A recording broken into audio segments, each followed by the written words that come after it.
No one really teaches you how to deal with money. Not at school, not in most families. You're told to save, to be responsible, to think about the future. But no one sits down and explains what that actually means. And then one day, you start earning. A paycheck hits your account. Bills start appearing. Debt becomes real. And suddenly, everyone expects you to just know what to do. If you never had financial education, it can feel like you were thrown into a game without ever being taught the rules. You're not stupid. You're not lazy. You were simply never shown how this works. But here's the part no one tells you. Even without any formal education, you can still build a calm, wealthy life if you understand the psychology behind your decisions. Because your problems with money were never just about numbers. They were about fear, shame, silence, and the stories you absorbed without anyone saying a word. That's exactly what the psychology of money helps you see. And in this video, we're going to apply its ideas to your reality, the reality of someone who grew up with zero financial education and is finally ready to change. When you grow up without financial education, money feels mysterious. You see adults stressed about it, but they don't explain why. You hear phrases like, "Money doesn't grow on trees," "We can't afford that," "Rich people are selfish," or maybe you never heard anything at all. Money was a taboo, something you don't talk about. From the outside, it looks like nothing is being taught, but in reality, you're learning all the time. Through fear, tension, arguments, or silence. That becomes your first education, not in numbers, but in emotion. You learn that money is something to worry about, something to chase, something to hide. So when you finally start making your own, you don't have a system. You have feelings. And feelings don't pay bills. They react. They panic. They seek relief. That's why so many of your financial decisions might feel impulsive from the outside, but inside, they make sense. You were never taught how to plan. You were taught how to survive. And this is the first idea from the psychology of money that changes everything. You don't react to money. You react to your history with money. Once you understand that, the sentence, "I should know better," starts to lose power. Because how could you know better if no one ever showed you how? Before we go deeper, tell me in the comments, what's one thing you wish someone had taught you earlier about money, and why? Growing up without financial education creates a quiet, constant fear. The fear of getting it wrong. You look around and it feels like other people just get it. They talk about investing, saving, building wealth, like it's obvious. Meanwhile, you're still trying to understand why your money disappears so fast and why you always feel behind. That feeling of being behind doesn't just hurt, it pushes you into emotional decisions. You buy things to feel less left out. You say yes to expenses you can't really afford because you don't want to look poor or lost or out of place. And on social media, it only gets worse. You see people your age with better houses, better trips, better lives, or at least that's what it looks like. Even when you know it's a highlight reel, a part of you still thinks, "I'm failing, I'm late, I'm not doing enough." Social comparison becomes your financial education, a terrible teacher that confuses appearing rich with becoming stable. The book explains this with a simple idea. Real wealth is silent. Status is loud. When no one has taught you how to handle money, It's easy to confuse the two. You think, if I look like I'm doing well, maybe I am doing well. So you spend to feel safe, to feel equal, to feel normal. But what looks normal today can quietly damage your tomorrow. That's not because you're irresponsible. It's because your brain is trying to escape a feeling, the feeling of not being enough. And if no one ever taught you how wealth is really built, of course you'll choose what gives relief now instead of what gives freedom later. Another brutal side effect of not having financial education is misunderstanding luck and risk. When you don't know how money works, success looks like a secret formula that everyone else received, except you. You see someone get rich or build a big business or buy a house early, and your mind instantly says, "I'm doing everything wrong. I missed the opportunity." But the psychology of money shows something important. Every financial story is built on a mix of skill, decisions, and luck. You only see what happened, never what almost happened. You don't see the chance encounter, the family help, the safety net, the opportunities that appeared at the right time. And you also don't see the risks that didn't go wrong for them, but could have. Without this understanding, you carry two dangerous beliefs. One, if I haven't figured it out yet, I must be bad with money. And two, if someone else is ahead, I must have failed. Neither is true. You're not behind because you're broken. You're behind because you started without a map. Once you accept that, something important shifts. You stop blaming yourself for not knowing things you were never taught, and you start focusing on what you can control now. Not luck, not the past, not other people's path, just your own behavior. This leads to one of the most powerful ideas in the book. Financial behavior matters more than financial knowledge. That sentence changes everything for someone who never had financial education, because it means this: you don't need to become a financial expert to build a good life. You don't need perfect spreadsheets or advanced investment strategies or 10 different bank accounts.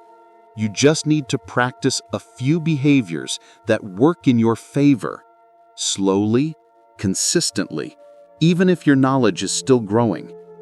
Here's what the book shows again and again. Ordinary people with simple systems and calm behavior end up wealthier than highly intelligent people who can't control their impulses. That's incredibly good news if you're starting from zero. You don't need more theory. You need a structure that protects you from you.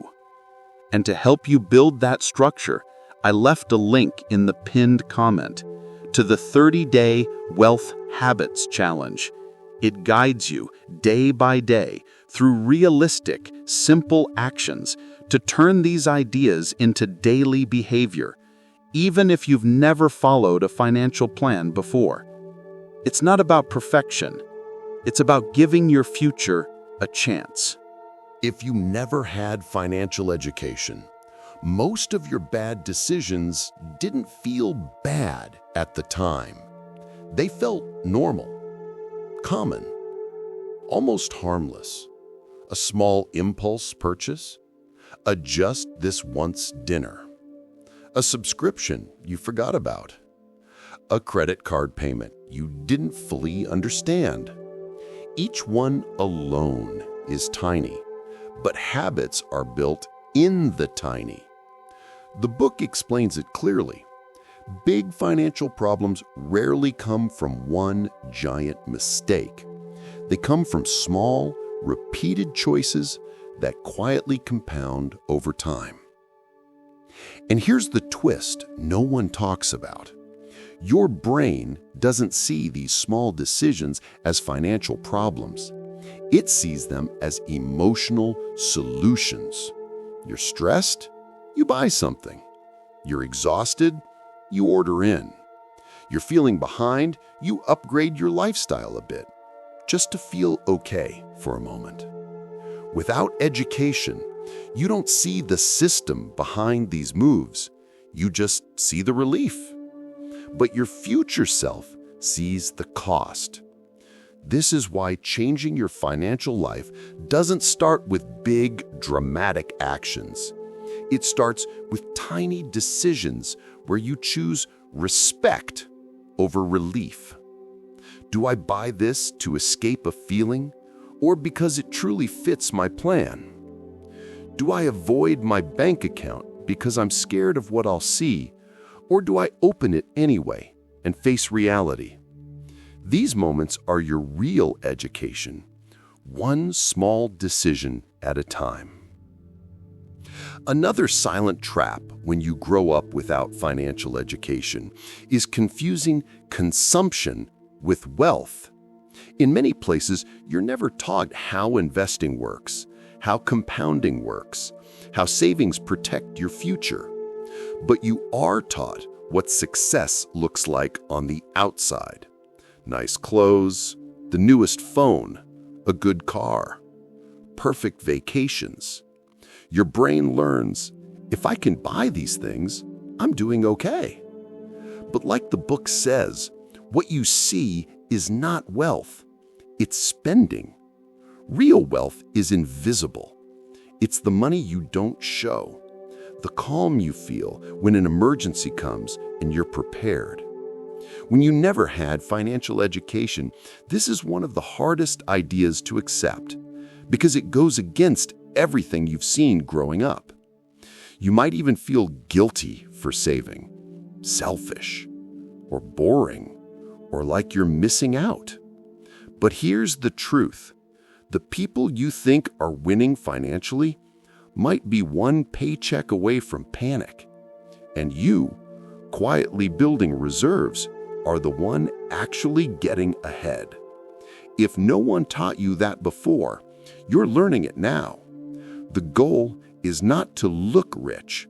The goal is to feel safe, to sleep better, to have options.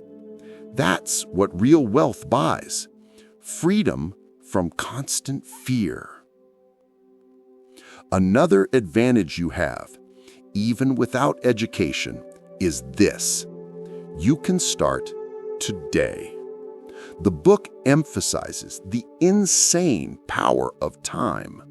Not time as in being young only, but time as in giving your decisions a long runway to work. Maybe you're 18. Maybe you're 25.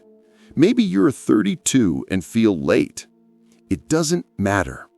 What matters is that from this moment on, every month you waste is 1 month you could have used to let your habits compound. Small amounts, done consistently, feel meaningless at first. Saving $30, $50, or $100 a month doesn't look like wealth, but time doesn't care how you feel. It only cares what you do and how long you do it for. Most people who never had financial education make the same mistake. They wait. They wait to earn more. They wait to understand everything first. They wait for the perfect moment, the perfect course, the perfect plan. And while they wait, time quietly builds a gap that becomes harder and harder to close. You don't need to understand everything. You just need to start with something small and give it time. You're not being punished for starting late. You're being invited to start now. So, how do you apply the psychology of money when you started with nothing? No knowledge, no guidance, no structure. You start by building a simple system that even your most stressed, tired version can follow. Think of it in 3 pillars. 1. Know what comes in. Not approximately, clearly. Your paycheck, side income, any money that's truly yours. 2. Know what comes out. Rent, food, transport, debt, subscriptions, small daily spending. Not to shame yourself, but to see where your habits are silently draining you. 3. Decide what must grow. A small emergency fund, a tiny investment, a separate savings goal. You don't need complex tools for this. A basic note app, a simple spreadsheet, or even pen and paper works. What matters is not sophistication, it's consistency.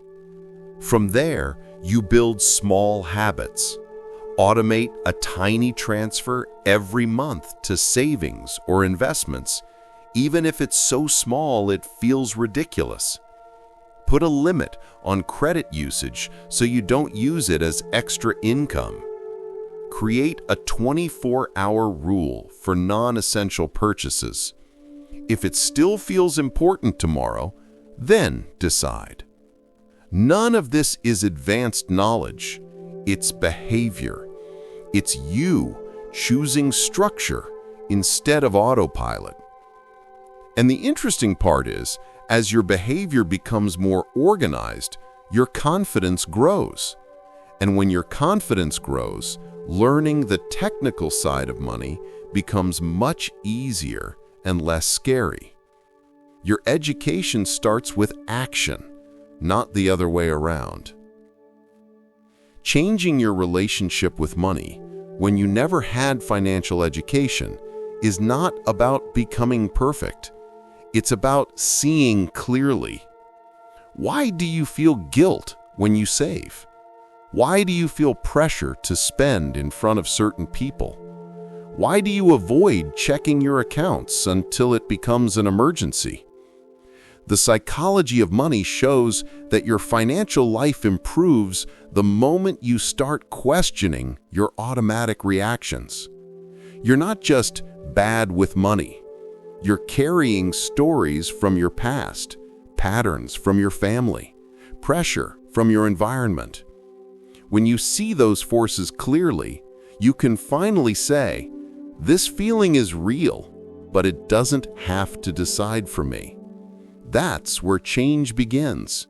Not in the bank, not in the market, in your mind. And if you want help turning this awareness into daily action, remember, the 30-Day Wealth Habits Challenge is linked in the pinned comment. It was designed for people exactly like you, people who never had financial education, but are ready to build habits that actually last. Day by day, it guides you through small, realistic steps to organize, protect, and slowly grow your financial life in a way that feels human and sustainable. Now that you've come this far, pause for a moment and ask yourself, how many of your money decisions were made on autopilot? How many times did you feel stupid or ashamed for not knowing what to do, when, in reality, no one had ever taught you? There is nothing wrong with you. You're not late. You're just early in your awareness. From this point on, you have a choice. You can keep repeating the same patterns, guided by fear, comparison, and silence. Or you can decide that this is the moment your real financial education begins. Not in theory, in practice. Maybe your first step is tiny, opening your banking app without avoiding it, canceling one unnecessary subscription, setting aside a small amount for your future. Whatever it is, it matters, because it's a choice made with intention, not with fear. If this video made you reflect, even for a few minutes, it's a sign you're ready to build a different relationship with money. Less chaotic, less shameful, more conscious, and much more peaceful. To keep learning and growing, make sure to subscribe and turn on notifications. Here, You'll find more content about money psychology, financial behavior, and how to build wealth even if you started with zero financial education.